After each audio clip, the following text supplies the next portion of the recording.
예, 오늘 이사야 52장 13절부터 53장 마지막 12절까지 살펴보겠는데요.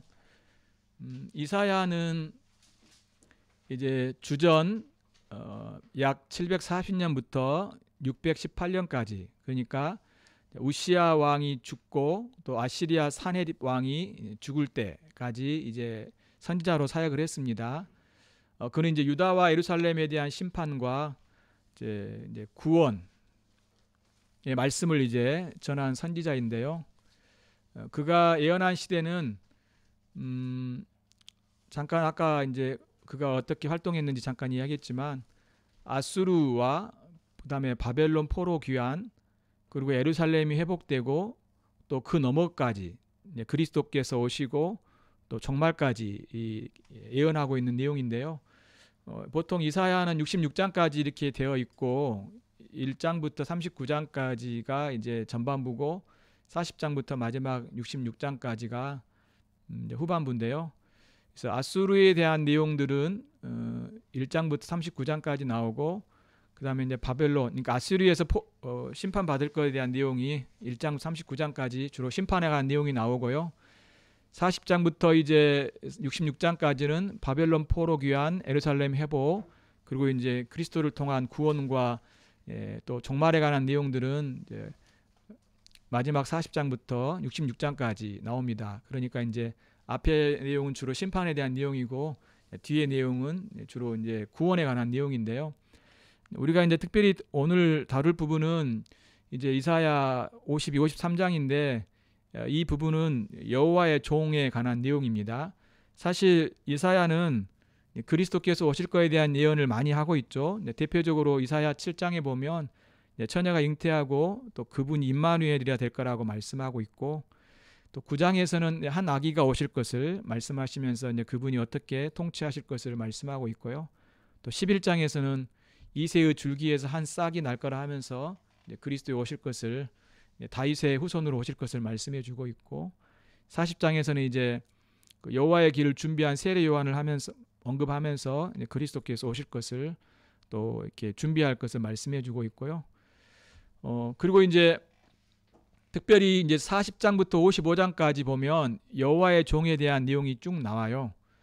여호와의 종은 이제 그리스도를 가리키고 있는데요. 총 이사야에서는 42장 1절에서 4절, 그리고 49장 1절에서 6절, 50장 4절에서 9절, 그리고 이제 마지막 네 번째로 52장 13절부터 53장 12절까지가 이 여호와의 종에 관한 노래예요. 그래서 이제 이 마지막 부분 네 번째 노래가 오늘 우리가 다룰 노래인데 그 말씀인데요. 여호와의 종에 대해서 우리가 그분이 어떻게 우리를 구원하시는지, 또 그분의 고난을 통해서 우리에게 놀라운 은혜를 주시는지, 또 우리가 어떻게 그분을 본받고 따르고 섬겨야 될지를 쭉 이 말씀을 통해서 우리가 또 살펴보도록 하겠습니다. 먼저 질문을 통해서요 본문을 좀 보도록 하죠. 52장 여러분 13절부터 한번 보시고요. 자, 먼저 1번을 한번 풀어보죠. 여호와의 종은 형통하여 결국 어떻게 되는가? 여러분 13절 보면 내 종이 형통하리니 받들어 높이 들려서 지극히 존귀하게 되리라 라고 말씀하고 있죠. 그러니까 여호와의 종, 그분이 형통하게 된다라고 말하는 것은 원문에서는 지혜롭게 행동한다는 그런 뜻인데요. 다시 말해서 그분의 지혜로운 행동을 통해서 그분이 이제 높이 들린다라고 말하고 지극히 존귀하게 될 거라고 말해주고 있어요. 사실 여호와의 종은 고난을 받죠. 그런데 여기서 보면 받들어 높이 들려서 지극히 존귀하게 되리라고 말씀해주고 있죠. 우리가 요한복음에서도 보면 요한복음 3장 13절에 보게 되면 그 주님이 십자가에서 들릴 거라고 말씀해주고 있잖아요. 사실은 이 들린다는 표현은 뭐냐면 높아진다는 말이거든요. 그러니까 예수님의 고난이 곧 뭘 말해주고 있냐면 존귀하게 된다. 예수님의 고난은 바로 하늘로 들린 것처럼 높아진다는 의미거든요. 그래서 여기서 말씀한 것처럼 그리스도의 그 지혜로운 행동으로, 그리스도의 그 죽음으로 그 죽음은 곧 높아지는 건데 그것을 통해서 존귀하게 될 것을 말씀해 주고 있는 것입니다. 다시 말해서 이 내용은 그리스도의 죽음으로 결국 주님이 승리하실 거다. 그리스도의 죽음으로 하나님께서 그를 높이실 것이다라는 내용을 이제 처음부터 이야기를 하고 있는 거죠. 그래서 이제 사실 52장 13절부터 마지막 53절까지의 이렇게 핵심적인 내용이 뭐냐면요. 그리스도의 고난 받음도 이야기하지만 결국 그리스도의 고난으로 승리할 것이고 그분이 존귀하게 될 것이라는 내용이 전체적인 핵심인 겁니다. 그래서 이 13절뿐만 아니라 여러분 참고로 53장 한번 봐보십시오. 53장 끝부분 보게 되면요. 여기서도 주님이 승리할 것을 말씀해 주고 있어요.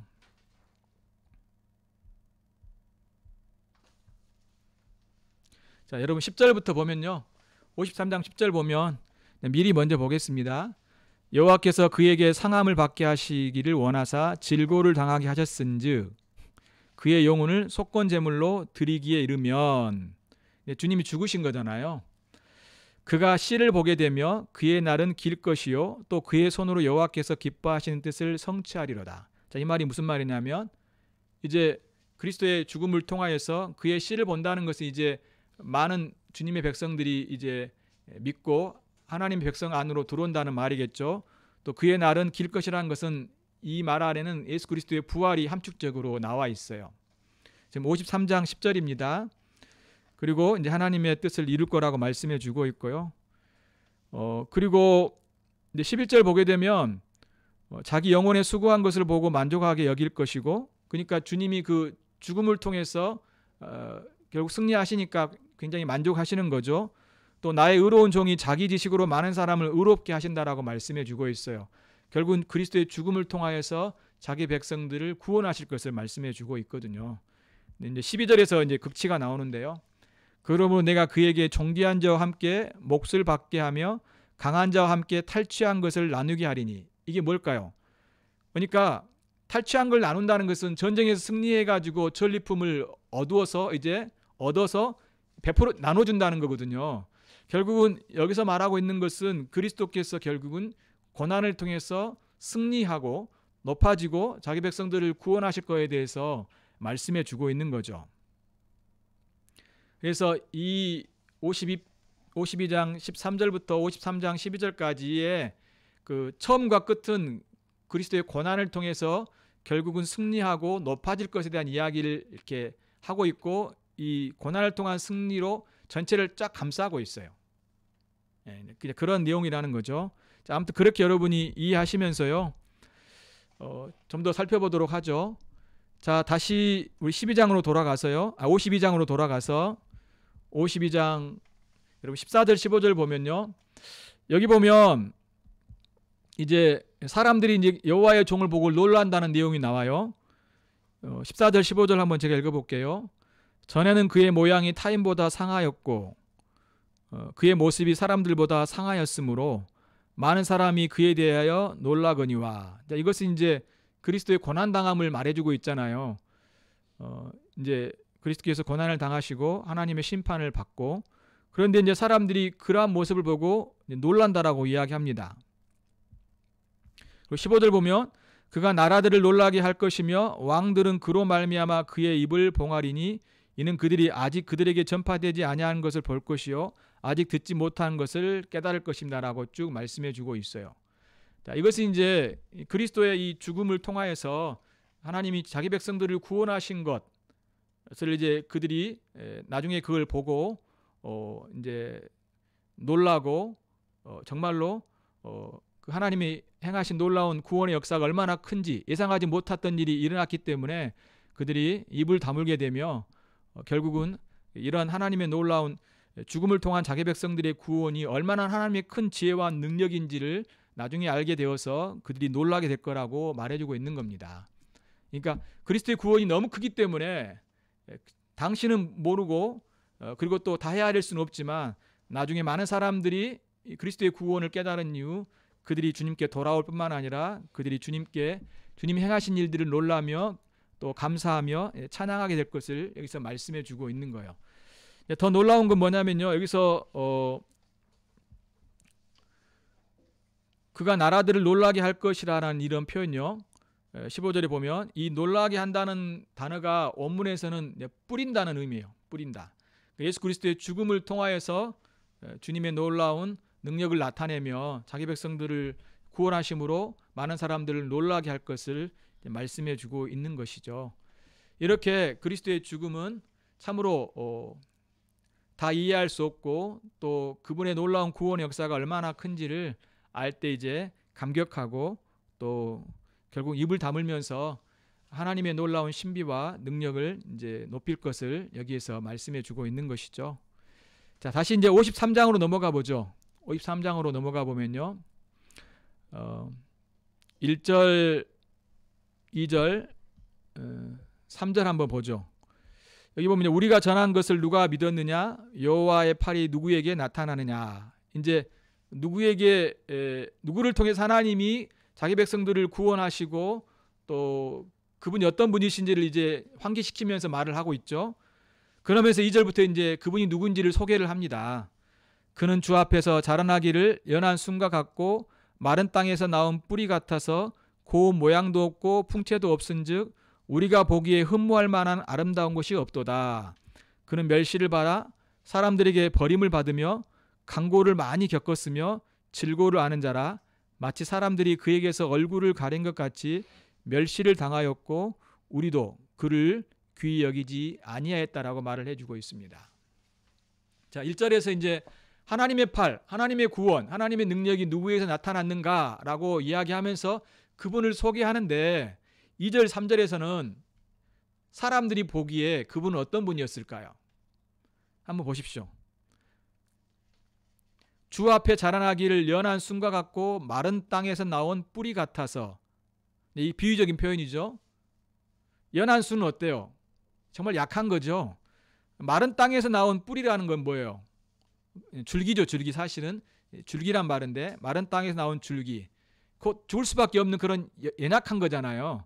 그렇죠?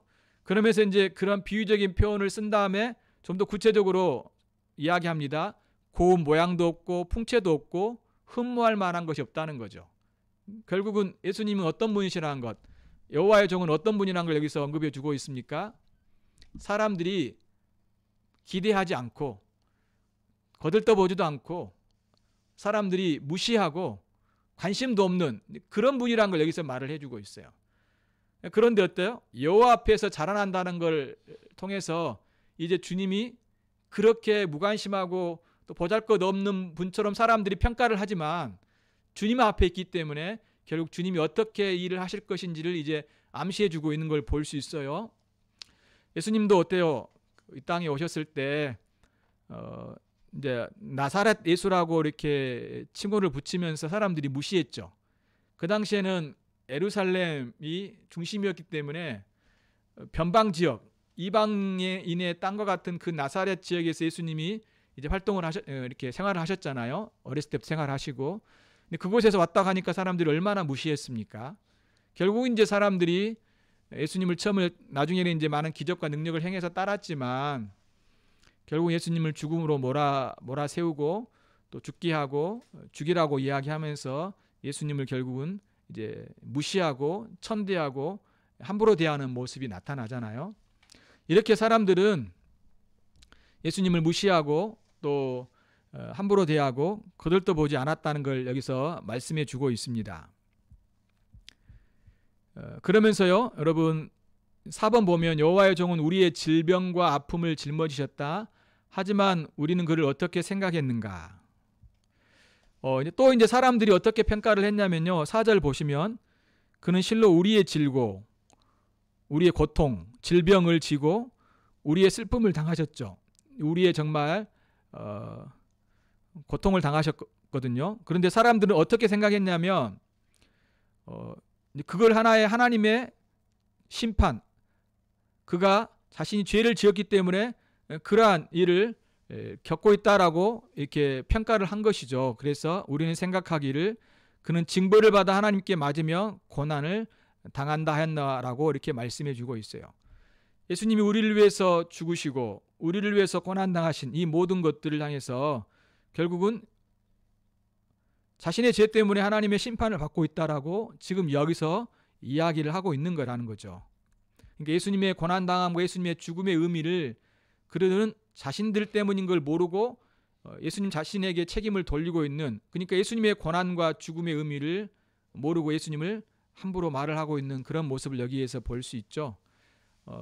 이런 모습은 사실은 지금 우리 시대의 사람들, 또 예수님 믿지 않는 사람들, 예수님의 고난당하심의 의미를 알지 못하고 예수님의 죽음과 그 놀라운 희생이 주는 영광을 함부로 대하고 또 그 의미를 알지 못하고 주님께 나오지 못하는 사람들이 여전히 평가하는 그런 모습인 것이죠.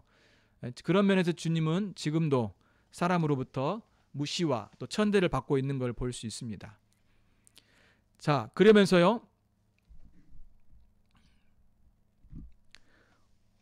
5번 보면 여호와의 종이 고난받음으로 우리는 어떤 은혜를 입었는가, 또 다른 소개를 하고 있죠. 주님이 어떻게 우리에게 은혜를 주셨는가를 말해주고 있습니다. 그러면서 그분의 고난당함, 그분의 고통, 그분의 죽음, 그분의 희생이 우리를 어떻게 하셨는지를 언급해주고 있죠. 그의 찔림은 우리의 허물 때문이요 그의 상함은 우리의 죄악 때문이라. 그가 징계를 받음으로 우리는 평화를 누리고 그가 채찍에 맞음으로 우리는 나음을 받았다라고 말해주고 있습니다. 처음에는 무시하고 또 예수님의 그 고난과 죽음을 그냥 하나님의 형벌로 자신이 죄를 지어서 그런 길을 갔다라고 말을 하지만, 이제 좀 더 구체적으로 그리스도께서 왜 고난을 당하셨는지, 그거는 우리의 죄 때문이다, 또 우리 허물 때문이다, 그로 인하여 주님의 죽으심으로 우리가 평화를, 하나님과 평화를 누리게 된 거죠. 여러분, 우리는 지금 하나님과 평화를 누리고 있죠. 우리는 정말로 하나님이 주신 놀라운 은혜를 누리고 있죠. 하나님이 여러분의 아버지가 되시죠. 우리는 물론 때로는 죄를 짓고 또 우리가 하나님의 뜻에 순종하지 못할 때 주님을 두려워하고 또 정말 우리는 주님 앞에서 부끄러움을 느끼긴 하지만, 그래도 근본적으로 우리는 그리스도를 통하여서 하나님과 우리는 평화를 누리고 있습니다. 그분이 우리의 아버지시고 우리는 그분의 자녀며 이제 하나님의 샬롬, 하나님의 평강이 우리 안에 함께 있다는 것입니다. 이것은 우리가 영원한 심판을 받지 않고 주님의 놀라운 은혜 주심과 주의 은혜와 평강이 우리와 함께 있다는 걸 말씀해 주고 있습니다. 많은 크리스찬들이 하나님을 믿고 있으면서도 여전히 그들은 불안해합니다. 주님이 나를 버리지 않을까? 또 정말로 주님은 나를 끝까지 사랑하실까? 이런 어떤 정말로 그런 생각을 하지 말아야 되는데, 그런 하나님과의 평안이 없는 거예요. 하나님과의 평안이 없기 때문에 그들은 불안하면서 걱정하면서 살아간다는 것이죠. 미래에 대한 걱정, 또 자신의 삶에 대한 어떤 걱정, 염려. 그런데 여러분, 예수님의 죽음을 통하여서 우리는 하나님이 주신 평강을 누리게 되어서 그러한 모든 두려움과 염려와 걱정으로부터 우리는 떨쳐버려야 되는 거죠. 왜냐하면 우리가 하나님과 평화를 누리고 있기 때문에 그렇습니다. 그리고 또 그분의 채찍 맞음으로 우리가 나음을 받았다라고 하면서 우리가 구원을 얻었다는 것을 분명히 말씀해 주고 있는 것입니다. 자녀들이 부모랑 살아가는데 그 부모가 나의 정말로 친부모인지를 생각하지 않고 또 그 부모가 나를 사랑하지 않다라고 생각하면서 자녀로 살아간다는 것은 정말로 큰 고통이며 두려움일 겁니다. 그런데 여러분, 우리는 예수 그리스도를 통해서 분명히 하나님 우리 아버지가 되시고 또 그분이 우리를 구원하셨기 때문에 우리는 평화를 누리며 감사하며 의지하며 살아가야 된다는 것입니다. 그런 점에서 그리스도의 죽음은 이런 모든 우리의 삶을 변화시켜 버렸어요.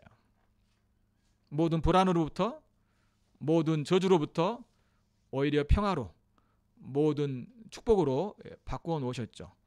예수 그리스도의 이 십자가의 죽음, 그분의 희생, 그분의 영원한 하나님의 심판을 받으심으로 우리의 삶을 완전히 바꿔 놓았습니다.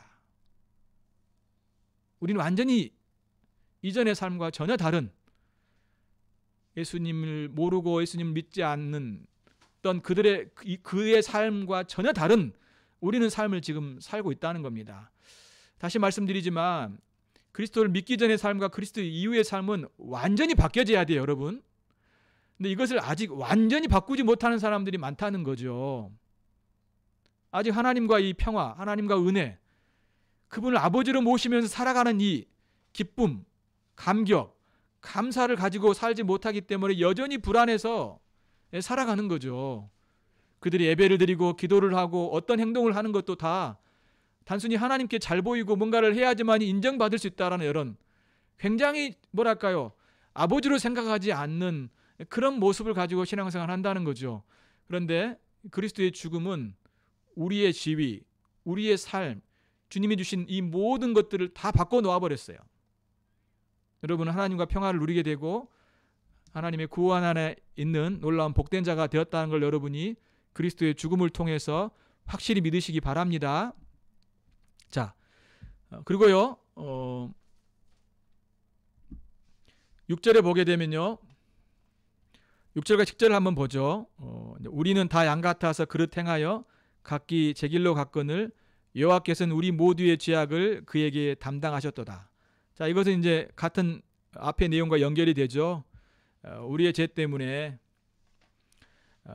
사실 죄를 가장 잘 설명해주고 있는 부분이 이 6절이에요. 우리는 우리의 생각대로 살아가는 거죠. 이게 죄거든요.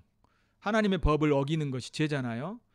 그런데 이러한 우리의 죄악들을 우리는 우리가 원하는 대로 우리의 생각대로 살아가고 하나님의 뜻을 어겼지만 예수님께서는 이러한 죄악을 예수님께 담당시키셨다라고 말하면서 주님의 놀라운 이 희생이 우리의 죄를 사하시고 용서하신 은혜라는 걸 여기서 언급해 주고 있죠.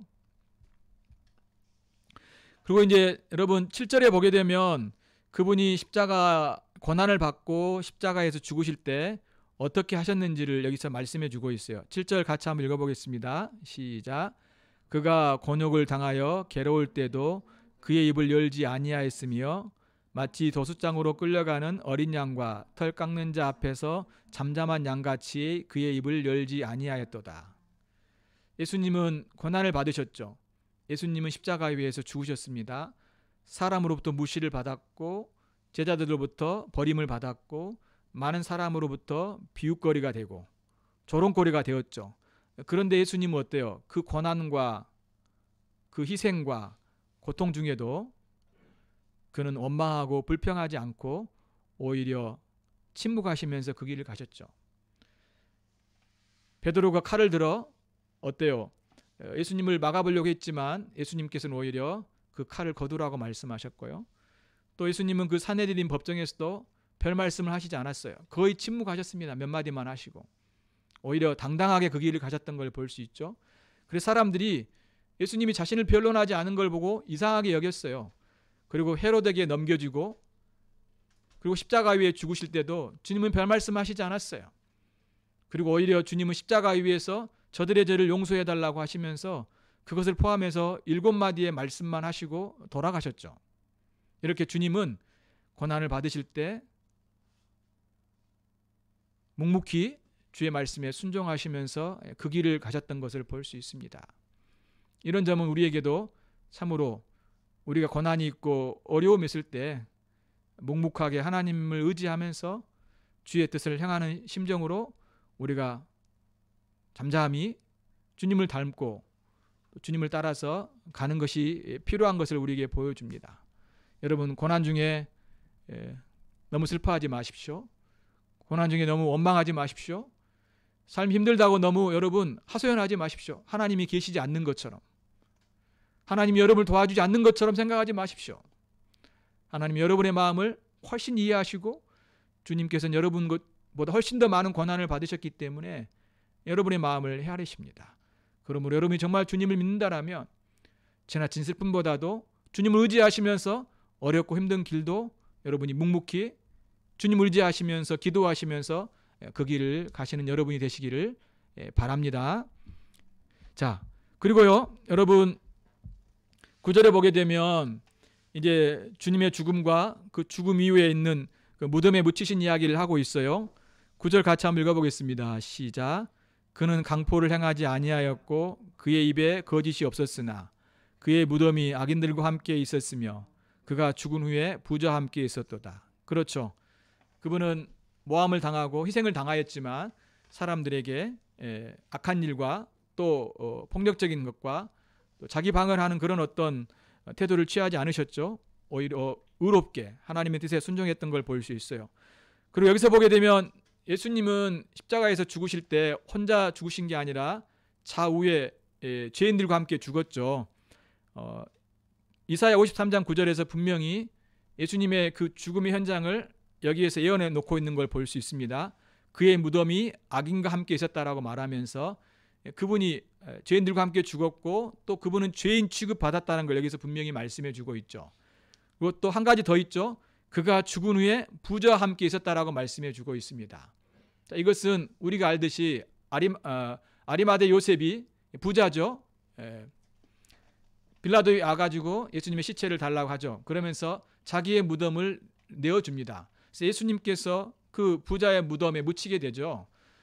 이 말씀도 우리가 알듯이 마태복음에서 27장 57절에 보게 되면 그러한 말씀이 쭉 나오게 되죠.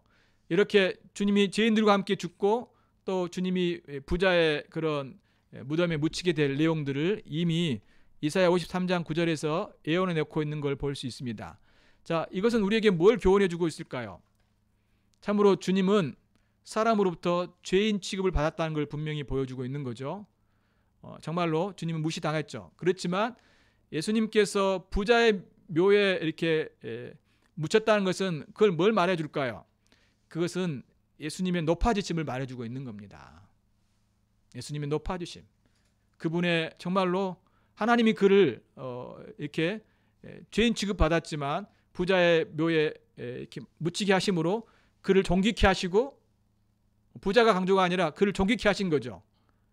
그분을 높여주신 겁니다.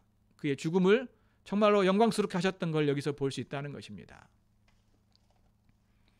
그래서 이제 이것은 부자와 함께 있었던 걸 통해서 하나님이 그를 높이신 걸 말씀해 주고 있는데 결국 이제 이 주님이 높이신 내용이 10절부터 12절까지 쭉 나오게 되는 것이죠. 우리가 이 10절부터 12절까지는 앞에 처음에 읽었었잖아요. 다시 한번 보도록 하죠. 자, 10절 보면 여호와께서 그에게 상함을 받게 하시기를 원하사 질고를 당하게 하셨은즉 그의 영혼을 속건 제물로 드리기에 이르면 그가 씨를 보게 되며 그의 날은 길 것이고 또 그의 손으로 여호와께서 기뻐하신 뜻을 성취하리로다. 자, 이 말씀 설명했죠. 여러분 이제 제사의 종류가 여러 가지가 있잖아요. 속건제물은 속건제는 뭐냐면 사람에게 죄를 지었다든가 하나님께 죄를 지었을 때 이제 제사를 드리는 거잖아요. 예수님의 죽음이 바로 그런 의미였다는 거죠. 희생제물이 되셨는데 그 희생제물을 통해서 주님께서 어떻게 놀라운 일을 하셨는지 세 가지가 나오죠. 첫 번째, 그가 씨를 보게 되며, 이것은 어때요? 후손을 보게 된다는 것은 그리스도의 죽음을 통해서 많은 사람들이 구원을 얻게 되고 하나님의 상속자가 있을 것을 말씀해 주고 있는 거고요. 또 그의 날은 길 것이라는 것은 이제 그의 생명이 끝나는 게 아니라 부활, 영원한 생명이 있을 것에 대한 그것을 암시해 주고 있죠. 또 그의 손으로 여호와께서 기뻐하신 뜻을 성취하리로다 하면서 그분의 죽음과 또 그분의 놀라운 순종을 통해서 하나님의 뜻을 행하시고 자기 백성들을 구원하시고 하나님의 나라를 완성하시는 놀라운 역사를 이룰 것을 말씀해 주고 있다는 것이죠. 자, 이게 바로 뭘까요? 주님이 고난을 통해서 승리하신 것을 말씀해 주고 있는 겁니다. 만약 예수님이 죽음을 당하셨지만 이러한 놀라운 유익을 우리에게 주지 않았다라면 어땠을까요? 그렇죠.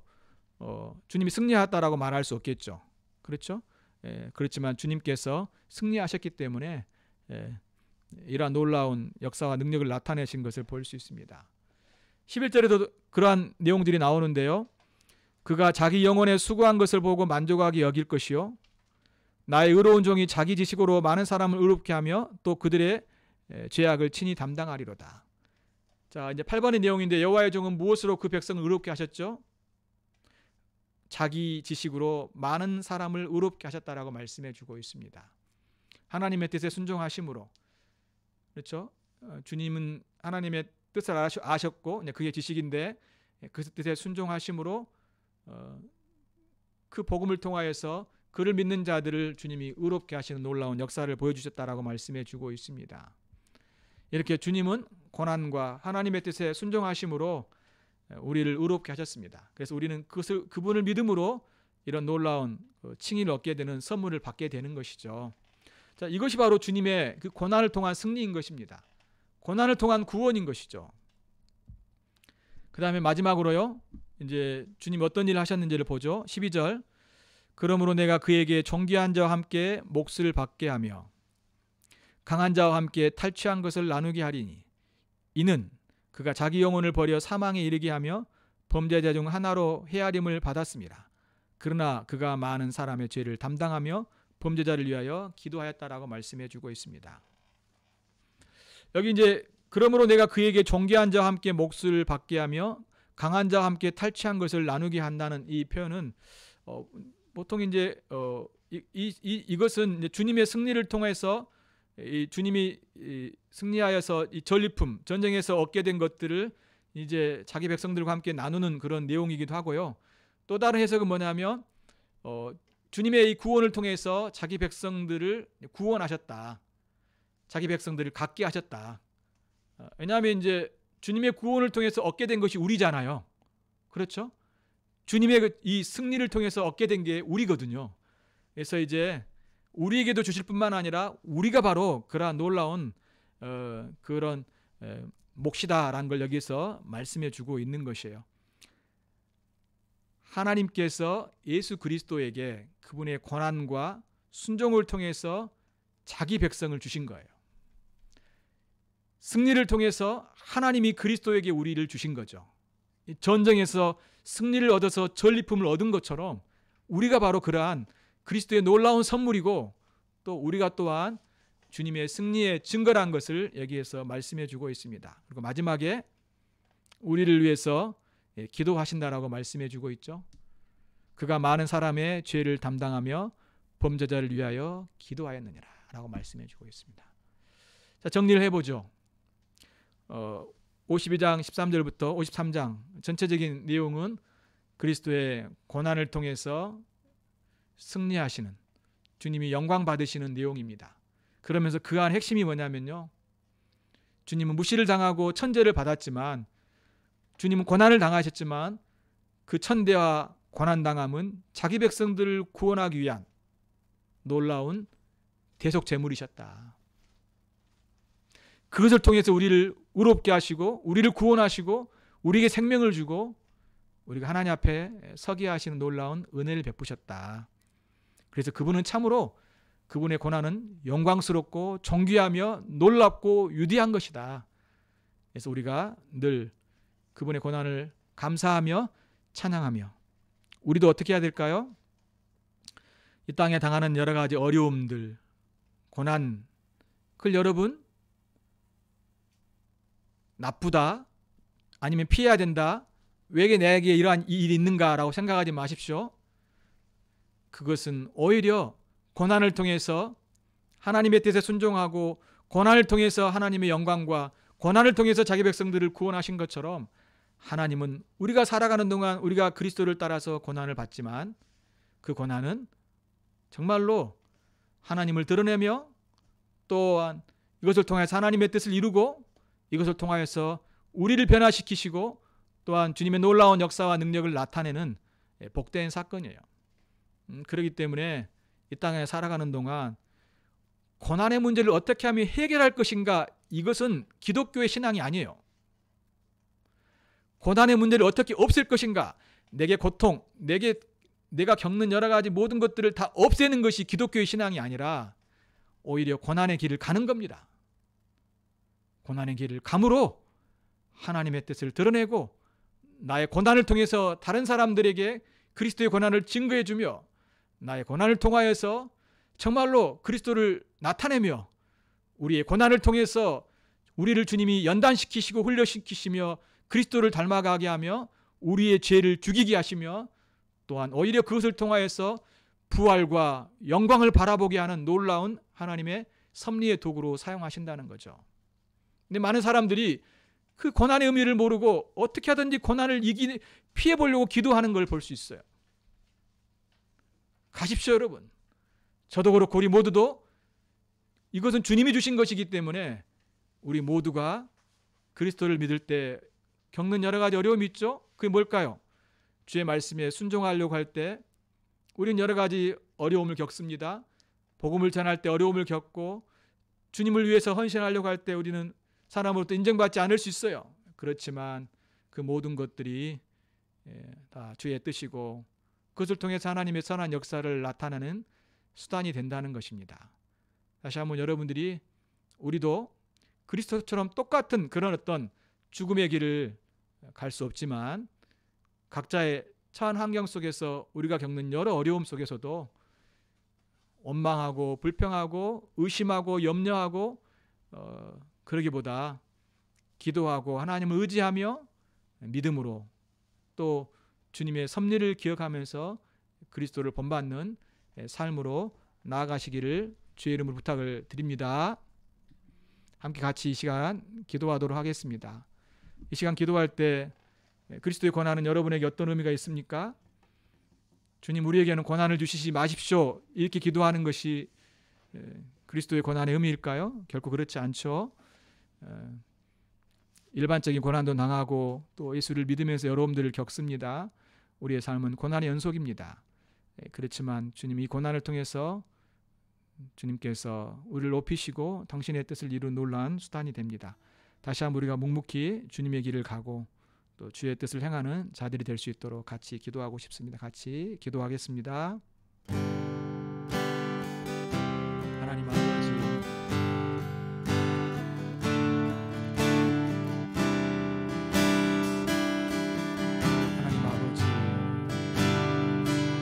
주의 길을 행하며 주의 뜻을 따르며 주님을 섬기며 나아갈 수 있는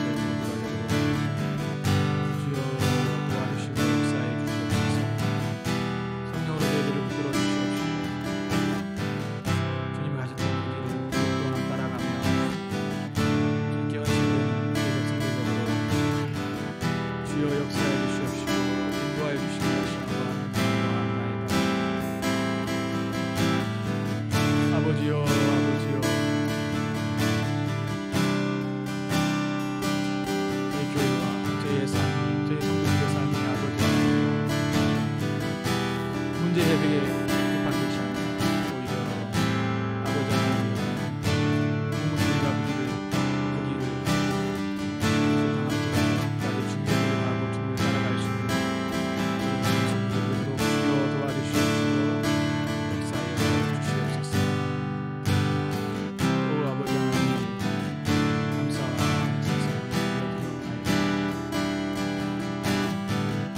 주님 도와주시옵소서.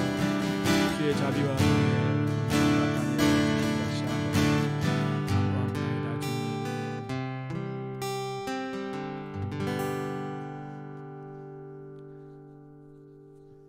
하나님 아버지, 고난의 길은 쉽지 않지만 그리스도는 고난이 하나님의 뜻이었고 고난을 통해서 우리를 구원하셨습니다.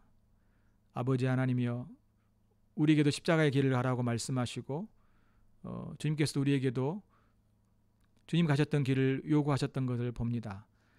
우리는 문제 해결하기 위해서 급급하고 문제가 있으면 그걸 어떻게든 회피하려고 하는 그런 마음을 가지고 살아가며 어려움이 있을 때마다 우리는 여전히 하나님 아버지여 주님의 고난과 주님이 주신 것으로 알고 묵묵히 이겨내며 주님의 길을 가기보다도 어떻게 하든지 해결하려고 없애려고 하고 하는 그런 어떤 모습들만 있음을 봅니다.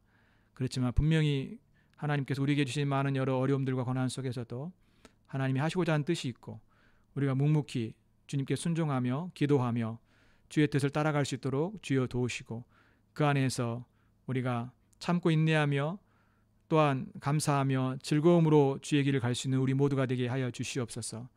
주님이 고난으로 영광을 받으시고 승리하셨던 것처럼 주님께서는 우리는 고난을 통하여서 우리에게 하실 놀라운 일들을 인하여 감사하며 그리스도 안에서 우리에게 주신 놀라운 복된 은혜에 감사하며 믿음의 길을 갈 수 있는 저희 모두가 되도록 도와주시고 또 이 고난 주간에 그리스도의 고난을 더 묵상하며 주님을 더 생각하며 감사하며 의지하는 더 주님을 사랑하는 기간들이 되도록 도와주시옵소서. 예수님의 이름으로 기도하옵나이다. 아멘.